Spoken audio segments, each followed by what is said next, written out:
To this day, is my personal favorite Halo multiplayer map of all time. No question about it. Like, it's the one that any chance I get, I would love to just pick up a controller and play on. Hey everyone, and welcome back to Halo 2 Artifacts. Today, in episode 3, we're talking all about Halo 2's legendary multiplayer maps, which would go on to become some of the most beloved and iconic maps in the history of FPS games. Joining me once again is Max Hoberman.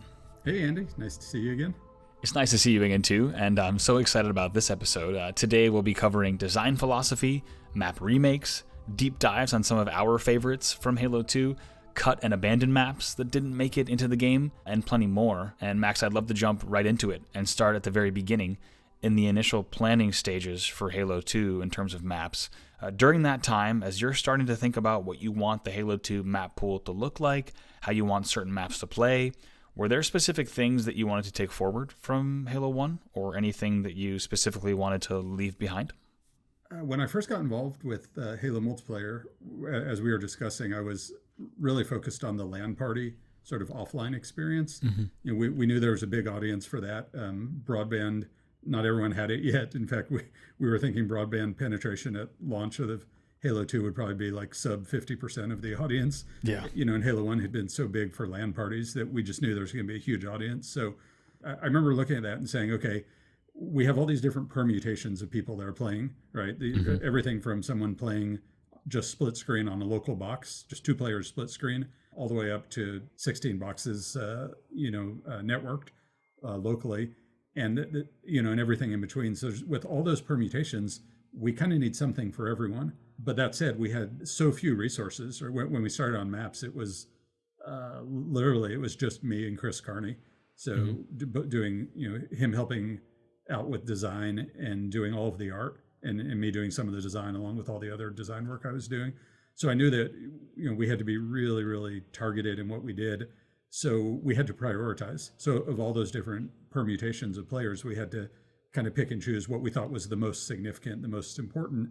And I think I ended up settling on the most common scenario being two boxes networked, up to like 6 to 8 players. I think I can't remember exactly, but somewhere around 5 to 8 players was kind of the sweet spot. And we really optimized all our map designs for that audience, but then tried to have something for everyone. So we knew we needed something for 16 players. We needed something for, all the way down to just 1-on-1 or 2-on-2. So we started by looking at which of the existing maps we thought would be good to port over, right? We knew there were some classics, so Blood Gulch being the of course the obvious classic. And then, looked around and picked a few others. I think we ended up choosing, what was it called? Beaver Creek, I think, from Halo 1. Yeah, Battle Creek from Halo 1, which would, of course, become Beaver Creek. Yeah. I was going to actually mention one of the coolest documents you've gotten here is one that outlines the remake priority at the time of Halo 1 maps that you wanted to port over to Halo 2. There were 4 maps on that list. Number 1 was Blood Gulch, and number 2 was Battle Creek. Okay, yeah. I don't actually remember what the other two were. What were the other two? So the other two, they'll quickly come back to you for different reasons. Wizard. Oh, yes. Which was one of yours, of course, Yep. And then also Hang 'em High. And so we kind of have cool stories around all of those remakes, and I guess that's kind of actually a good place to start with Blood Gulch being number 1. Did you guys kind of simply know that you just had to do a Blood Gulch remake just because of the legacy it had already created? Yeah. I mean, Blood Gulch with the integration of vehicles, in the big open sandbox, and the RVB had come out, and just of course. The only reason that we set up a red base here is because they have a blue base over there. And the only reason they have a blue base over there is because we have a red base here. Yeah, that's because we're fighting each other. Everything about it was just so iconic, Halo. That one was a no-brainer. We just knew we had to do it, though we want to improve it a little bit too. And then everything else was a little bit more questionable. But some of the reason that I chose those specific remakes is because I was trying to check certain boxes. Right, like Wizard was an attempt to find a map that I thought was really solid for a very small number of people, for instance. Sort of solid arena map, but also because it was 4-way symmetric with 4 bases, it was super versatile. Right. So, I mean, there were a lot of considerations. I don't remember if the doc explained any of that, but there were a lot of considerations that went into choosing that specific subset. Wizard's an interesting one, too, because it's the first glimpse that, as a Halo 2 fan and player, I get to see the idea for the Wizard remake was there before launch. Do you remember, was there a point where it moved to DLC instead of being a launch map? It was actually never outside of prioritizing it on paper. We realized pretty quickly that we just had so limited bandwidth to make maps. We actually cut it from the shipping set very, very quickly. And then I just kept it as sort of on my wish list. There was actually no plan for what we were going to do in DLC until after we actually shipped the game. And then we kind of scrambled to figure out what we were going to do. And Wizard was my one map that I sort of pushed on the team to do, actually. So I was always a big fan, but it was never really planned for the shipping game, or it got cut. It never made it past that initial document, I should say. I had a ton of fun because even early days on Halo 1, when we were internally inside Bungie, we'd play basically shoddy CTF on Wizard. And on Wizard, I really enjoyed it, right? Like just this extreme intensity that I just love. And it's just chaos and madness and fun and great verticality too. So I always enjoyed it. But honestly, I don't think many people inside Bungie were that big of fans of it. So I'm actually surprised to hear that it had much popularity. Yeah, and especially amongst a competitive audience, it's a map that's supported so many different tournament game types as well. Another fun thing is that I don't know if it was his very first, but certainly one of the first multiplayer maps that Vic DeLeon worked on as well, which is pretty cool because he would also, of course, go on to do the art for maps like Valhalla and things like that. But that was on loan. That was on loan to me. Vic really wanted to be doing some of that stuff, and I was like, yeah, sure, we could use some help. So that's cool. It is cool. Once Halo 2 had shipped and you started to see the success of the game, the popularity of the game, I had a question about if we ended up getting more DLC due to how popular the game was, but it sounds like a lot of the DLC plans might have been made once the game had already kind of hit some popularity.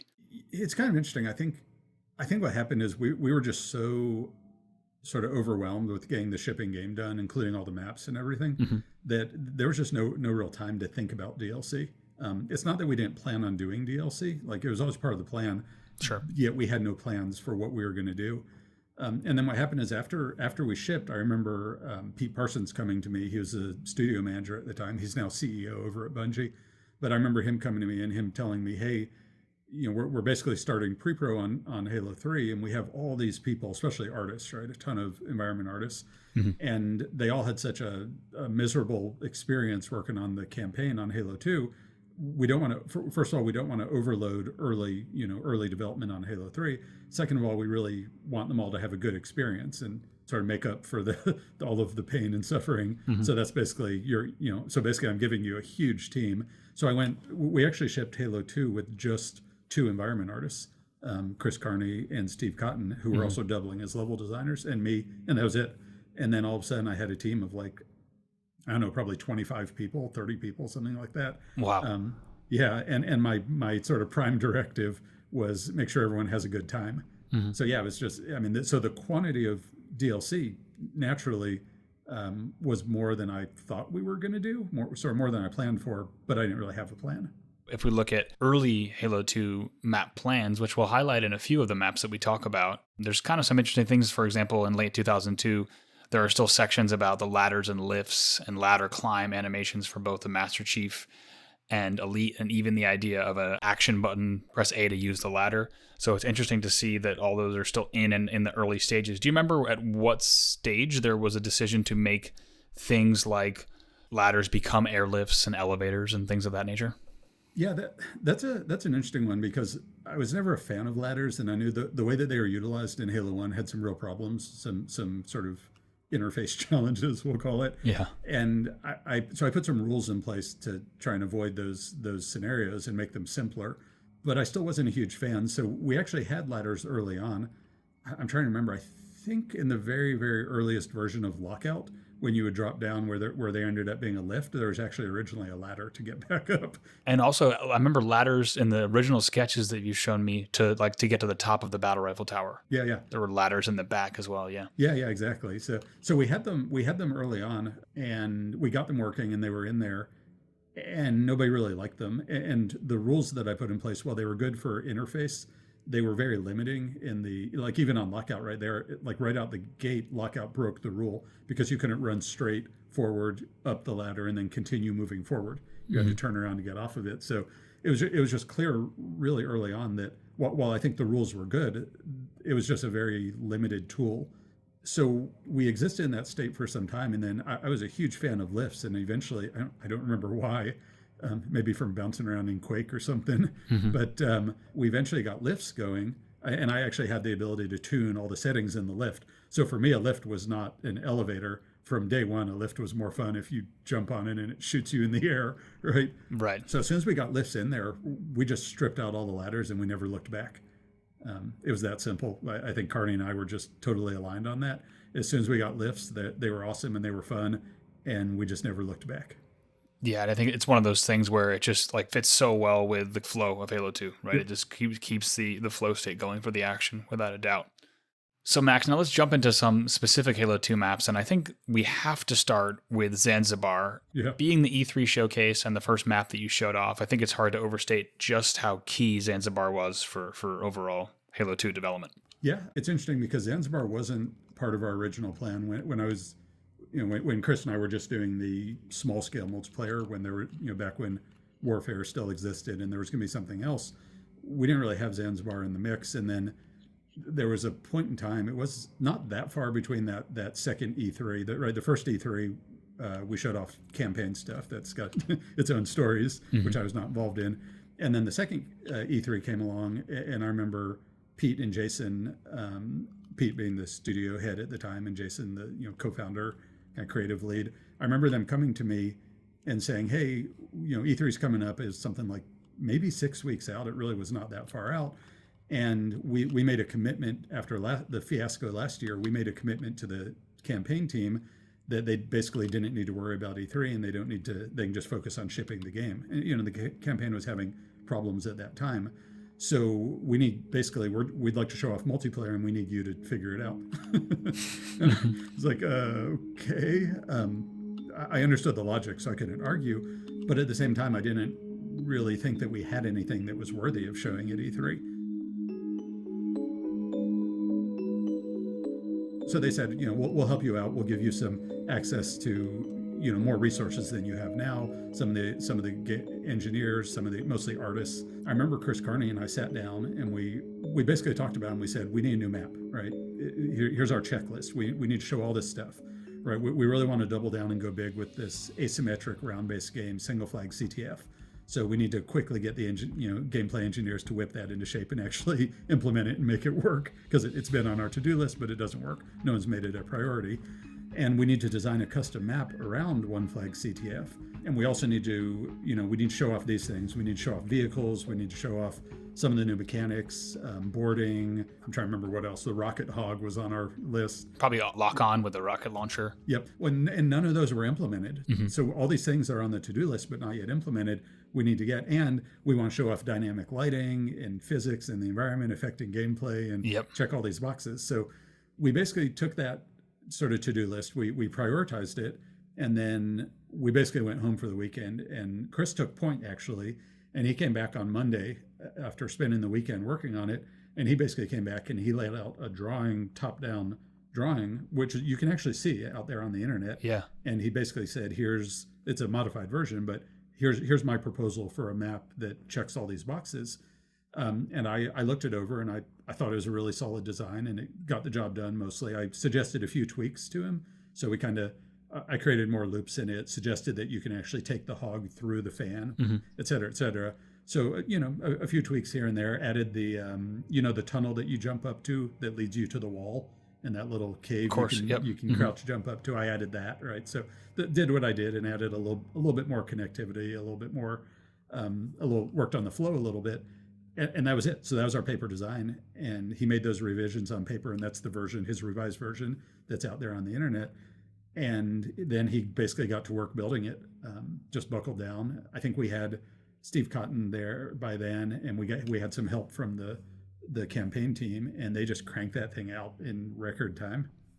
It really is incredible to think about how fast it's done, because, some people might have read interviews about how it was truly a 6-week window to get that map done, which is a crazy timeline for any aspect of a multiplayer game. But even crazier where you consider that the big moving environment physics, the fan, and even some of the smaller stuff like the shutters over the windows, and none of that worked. Right. So we actually had to get support from the main engineering team to actually get all of that working. And to his credit, Carney spent a lot of time and a lot of late nights being the guinea pig for just trying to get like dynamic shadows working on the environment and all that, in addition to building a fun map. One of the coolest things is that we actually have the tracking document from production. Oh, that Excel spreadsheet that I shared. Yeah, it is amazing. It's from April 1st, 2004, and it has the following dates listed. It has code complete on April 23rd, content complete April 30th, final RC or release candidate May 7th, and the show setup started May 10th. I mean, it was, as is the case with so many aspects of Halo 2 development, it was up against the gun. Yeah, there was no room for error, but what's interesting is we got it playable pretty quickly. Now, one important note for context here is that multiplayer maps traditionally take months and months to develop, and even some of your favorite multiplayer maps may have been developed over the course of years. So the fact that Zanzibar went from concept to E3 ready in 6 weeks is absolutely insane. I actually remember very vividly the very first games we ever played on it. And one thing that I was really happy about is it was fun right from the get-go.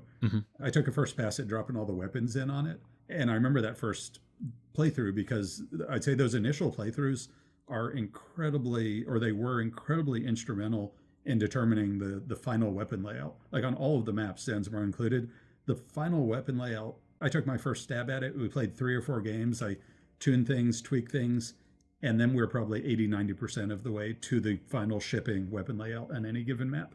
Wow. Including on that one. So yeah, I remember that really vividly. It was fun. It was a heck of a lot of fun from the get-go. Another cool thing, a few little tidbits that were in that pre-E3 Zanzibar tracking doc is a desire to include the Banshee in that reveal. Forgot about that. Oh, man. There's a note that says Jason is still getting the Banshee projectiles tuned in hopes of hitting E3 timing. So Zanzibar would be quite a different map with a Banshee on it, that's for sure. Yeah, we didn't plan it to have a Banshee on it per se, but my philosophy was always enable all vehicles on all maps and then just see what happens. I don't mind the chaos and that you can turn them off in the settings. One of the notes in response says, how important is the Banshee? It will be a bitch to integrate. Falcon would be easier, which is interesting. We've seen it in beta videos from the modding community, but also there was a little bit of work done to get the Falcon working in Halo 2 as well. Mm-hmm. You didn't ask about the shallows in the deep water on Zanzibar. Oh yeah, wait, what is that little thing? So we were making. So it was. I remember when we were working on Zanzibar, and we were trying to make this map that was way more sort of fictionally immersive than any of the multiplayer maps we'd done so far. Mm-hmm. And we had this problem, which is you're going to go out into the water and we need a kill volume, right? We need to kill you, mm-hmm. but visually it's this big open expanse. You can't go underwater. So from a fictional standpoint, it's just kind of lame to for Master Chief to drown. Sure, right? Yeah, or just hit a kill volume with no explanation. But there just wasn't anything we could do about it. So we scrambled to come up with something. So we just built a little sign that said "Danger Sharks" right before we hit the kill volume, which ended up being an Easter egg. That sign would actually change on different holidays. Mm-hmm. What was on that sign? Oh yeah, I remember that as well. They were really, really dangerous sharks. Oh, the future sharks, the fiercest future sharks. Yeah. Max, you mentioned on the first episode that Lockout was the first map that the team worked on, which is pretty incredible given its legacy now. Yeah, I think it'd be interesting someday to get to Chris Carney and ask him his views on Lockout, because Lockout, the initial design, I suspect that he had it in his head, or he had things that he wanted to do following Halo 1. He worked on the multiplayer on Halo 1, and that was the very first map. He and I divvied up the maps, and he took, I think he actually took, we knew we needed a small one-on-one map, and I think he took that, and Lockout's what he came back with. I took it into Photoshop because his paper design was really screenshots of his 3D model. So I took it into Photoshop, and then I actually made like faux 3D walkways and paths and stuff, and suggested some changes to it. And that's what we ran with. But he must have had that idea in his head for a long time. But yeah, I never really discussed it with him. He just brought it back and showed it to me, and I was like, cool, yeah, this will work. Let's make a few tweaks and off to the races. So yeah, I think it ended up being the very first map that we got playable. Mm-hmm. We had one of the ex-Bungie guys on Twitter responded to me and reminded me of this.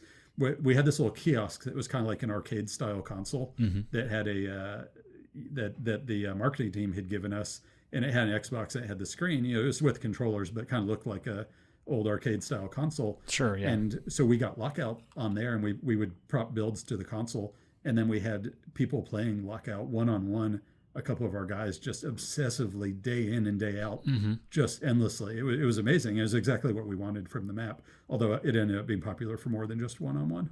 Yeah, that's got to be a good feeling when you're in development and you already have that kind of fun loop where you've kind of found the fact that people are spending way too much time playing the game. Yeah. It's got to be a good feeling. Oh yeah. It was out of control. It was crazy. And if we didn't, if the kiosk machine was down or there's no new build, they'd come to us and they'd gripe about it. One amazing document that you have saved, it details just how popular Lockout was. And it's actually an internal Microsoft email that has data from September 2005 through February of 2006, showing that nearly 13 million custom games were played on Lockout, which is a mind-blowing 30% of all custom games played. The next nearest map was Coagulation with 3 million. It speaks to just how popular the map was. Is there anything that when you think back to the map that you think made it such a favorite then, and now why it is still such a legendary map? That's an interesting question. That seems like the type of thing that everyone probably has their own opinion on, and I don't know if my opinion's any more qualified than anyone else's. I mean, personally, I always loved it. I think that in some ways it took some of the things that we were talking about earlier that I loved about Wizard, and it really sort of turned them up to 10. I really liked the close quarters, the sort of arena with the center arena and the sort of peripheral pathing. And I like the multi-layered stuff, and I like the verticality. When you're playing on a map like Lockout, to a certain degree, you're playing sort of, you're playing 3D chess. Yeah. Whereas a lot of maps are really very two-dimensional. Those were some of the problems with maps like Burial Mounds, I think, is they were always or one-dimensional, I guess, whatever the word is. They were just too flat. They didn't have that vertical aspect, that vertical axis for the combat and for the physics and grenades and, things like that. So Lockout just ended up being this amazing vertical experience with a lot of subtle movement tricks to it. That it was, it's one of those things that there was a mastery aspect to Lockout, just to moving around Lockout, and just at things like bouncing grenades and things like that, which I'm a huge fan of. There were just so many skills you could master on Lockout that were, not easy. But I'm no pro player, so I'll bet you actually know the answer to this better than I do. No, I think you hit the nail on the head. I think the skill ceiling and the level of mastery is such a great point about Lockout. And similarly, a lot of, folks who are in map design will say you can tell that a map has great flow if players simply enjoy walking around solo on the map and kind of jumping around and going from platform to platform. And Lockout kind of nails that as well. Yeah, it's crazy because, like I said, the original map design, actually, everything got funneled through the center. And you couldn't even get up onto the battle rifle, onto the roof where the battle rifle is, and that whole pathway around back and all that, and some of the holes in the floor and a lot of that Swiss cheese aspect didn't exist. But it obviously was a solid foundation to build on and add those elements to, and yeah, it worked out really well. To this day, it is my personal favorite Halo multiplayer map of all time, no question about it. Like, it's the one that any chance I get, I would love to just pick up a controller and play on. Yeah, same for me. Absolutely. Same for me, and I think same for probably a lot of listeners as well. Which is weird because it doesn't have vehicles, and I love vehicles in Halo, right? Their vehicles are so iconic in Halo, but with the vehicle maps, you don't really get that three-dimensional nature, and you don't get the mastery of movement and that sort of thing. Yeah, it's true.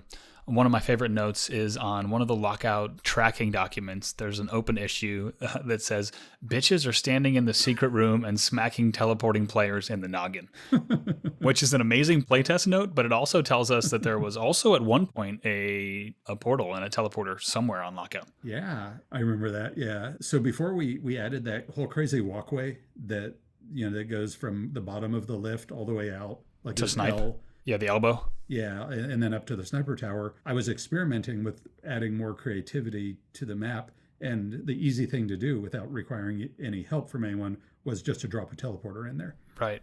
Probably into bottom green, right? Yeah, exactly. That's exactly right. Like the shotgun, because I figure that's what secret room was in that note. Yeah, exactly. So my first way of adding more connectivity was to drop a teleporter in there. And we played with it, and it worked somewhat, but then eventually Carney decided to replace the teleporter with that crazy walkway. And I think the map was better for it, actually. Certainly, yeah. Hey everyone, we hope you've been enjoying Halo 2 Artifacts so far, and if you have been, please consider rating or leaving a review for the show on your podcast platform of choice. Some people have also been asking about the best way to support the show, and there's no Patreon or PayPal link. Instead, the coolest thing that we can ask you to do is probably just to simply share the show with a friend that you played Halo 2 with back in the day who might enjoy it and maybe also enjoy reminiscing about just how special this game was. Thanks, and next up, we'll talk about another legendary Halo 2 map. Midship is also so interesting, not just because of how loved it is, but also because the paper designs have quite a few notable differences from the final map. But let's talk about where Midship started.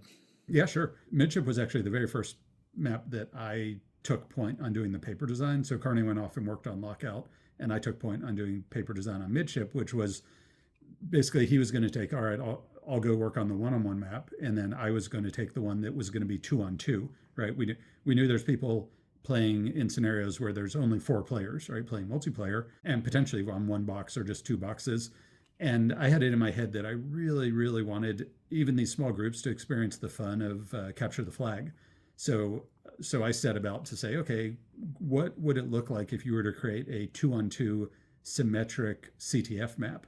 That was kind of my mission when I started on it, because every map had a primary and a secondary game mode. Mm-hmm. And I put a paper design together, and then eventually I showed it to Carney, and I think he was just a much more experienced map designer than I was.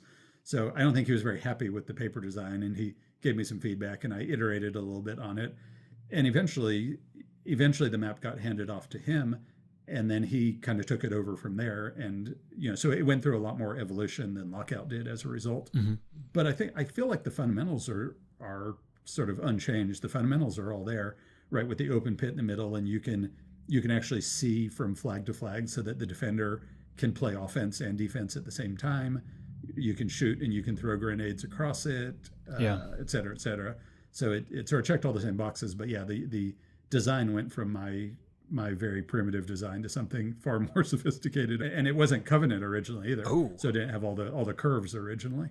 It's true. Yeah, it is a lot more squared off in the original paper designs. And you also have fog, bottom, middle. Yep. Lots of ladders, like we talked about. Originally, there were many ladders. And at one point, there was even 1 or 2 kind of centrally located power-ups, and even a switch in the midpoint between the bases, or a switch that you could hit where another player could go up top and grab what was labeled as a support weapon. Yeah. The whole idea was like risk and reward, right? So you're playing CTF.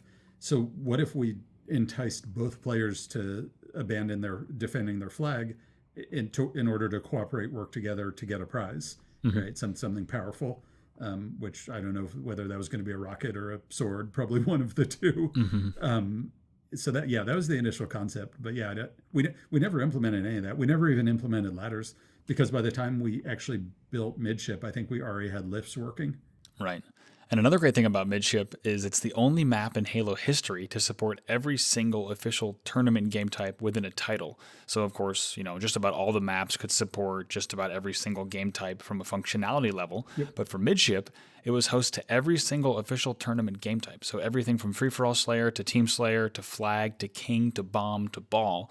It's the only map in what is now 20 years of history to be so versatile that it could support all of those game types in official tournaments. Yeah, see, I wasn't aware of that. And what's interesting is that was never part. You see the design docs. None of that was ever part of the design. Just like Lockout was actually designed, one-on-one. Mm-hmm. Those are all kind of happy coincidences. Mm-hmm. And I think that from a takeaway standpoint, I think if I were to do it all again, so to speak, there's absolutely lessons to be learned from the fact that some of our very best and most versatile, most popular maps were maps that we intentionally designed for a very, very small number of players. Mm-hmm. 2 to 4, right?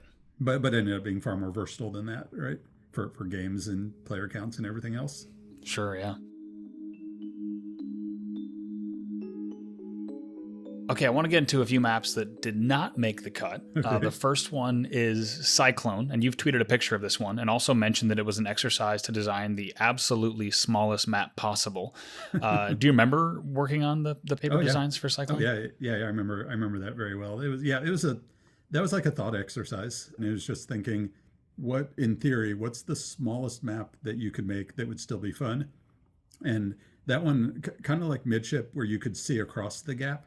In that one, there was going to be no gap at all. you were going to start staring face to face with the other team with a giant glass wall separating you. And then in order to fight, you would go drop down a hole into a big mosh pit, or go down sort of around the back and, have to sort of go the reverse way in order to approach the enemy.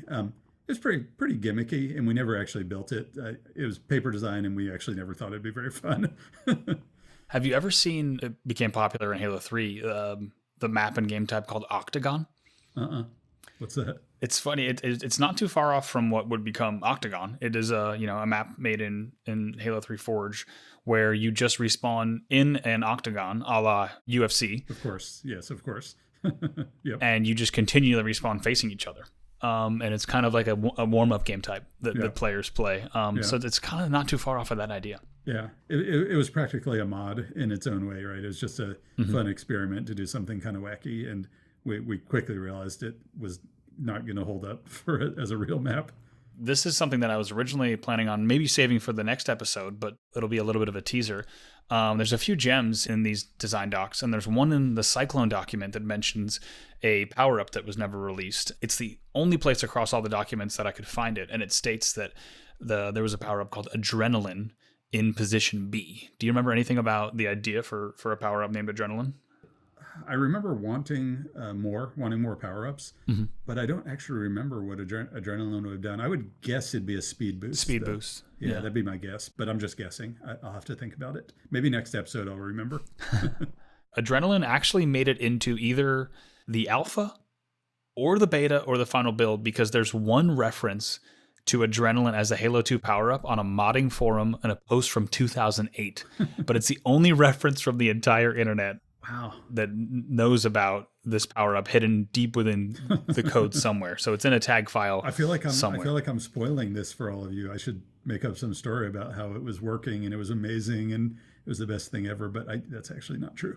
It's kind of part of the fun though, right? There are, within these design documents, there are these gems that are only found within the documents, and that's the memory that exists. Yeah, all right. I'll give that one some thought and see if I can jog my memory somehow. In the Cyclone document, there was also an inclusion of something called, alongside ladders, teleporters, turrets, there's something called force walls, and it states that 2 sets of force walls exist on either side of the level. Do you remember anything about force walls? Yeah. Force walls were kind of like a shield that you could temporarily knock out. So I think the notion on that level was that you're separated by a wall of glass, but actually we wanted to be a little more interactive. So the idea was that it's actually more of a force wall, that if you do enough damage to it collectively, no one player can do it, but if you all unload on it and you do enough collective damage, and for that one, it would have to be both sides doing damage. So it actually goes back to your octagon. The idea was that if both sides really want to just go at it, they can take down that wall in the center, but that both sides have to actually all unload at the same time in order to take down that wall and turn the level temporarily into a mosh pit before the wall eventually comes back. I'm not gonna lie, I would absolutely play something like this. That'd be kind of fun, right? It'd be really fun. Yeah.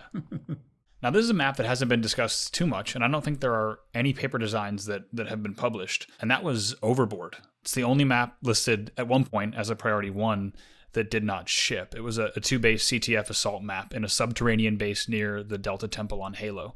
Do you happen to remember anything about Overboard? I don't. For some reason, it's not jogging in my memory. We had a map that we actually prototyped that was kind of like that. That was this rotationally symmetric thing, but that wasn't it. There was a map that we cut from sometime along the way. You mentioned Vic earlier. Vic really wanted to do a multiplayer map, and at one point he in his own time he built this crazy, no offense Vic, but he built this crazy map that was all like floating in space. I think it was called Anchor Point. And he wanted it to be, it was all like walkways floating in space 3-dimensionally. He wanted it to be all about like Banshee battles. Right. So that one, I remember having to cut it because quality was not anywhere where it needed to be. It was kind of too specialized. Quick side note for listeners, if you do want to see some map screenshots and information about this map, make sure to check out videos from my friends Green Skull and Ultimate Halo on YouTube. Just search for Anchor Point and you can find some of the deleted tweets and map screenshots that were posted a few years back. I remember there was one that we ended up, I'm spacing on the name, I took the name of it and used it for one of the shipping maps that we prototyped. But yeah, I don't. Oh, you're know. thinking about Colossus, Yeah, the yeah. original That's the one. Colossus. Yeah. Colossus we prototyped differently. I remember playing on it and being like, this kind of sucks. And then cutting it quickly. Yeah, that map was pretty interesting. I'm glad you brought it up because the original Colossus had really interesting layout with different kind of terrain in different rooms, and there was plans for a mongoose, which we'll talk about in the next episode, but really different kind of a room that was dedicated to woodlands and another one that was all boulders, things like that. And we prototyped that just mass out, right? None of that fancy stuff was in there. We just massed it out. We prototyped it and we played on it. It's one of the only maps for Halo 2 that we actually built, got playable, and then cut.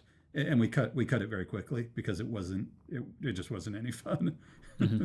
and it wasn't any fun, and we were having a really hard time figuring out how to salvage it. So we just cut bait. Mm-hmm. Took the name. But I like the name, so I kept the name. Do you remember anything about a map called Ruined Pain Revisited? I remember the name. It wasn't my name. I named most of the stuff, but that one came from somebody else. Mm-hmm. I think it was just an idea on pay. I don't have any other recollection of it. It never happened. I'll tell you that. Mm-hmm. After this episode was recorded, we did a bit of extra digging, and Ruined Pain was originally an unreleased Halo 1 map discovered by the modding community via UI cache files, and you can find just a few screenshots back from 2005 on halomaps.org.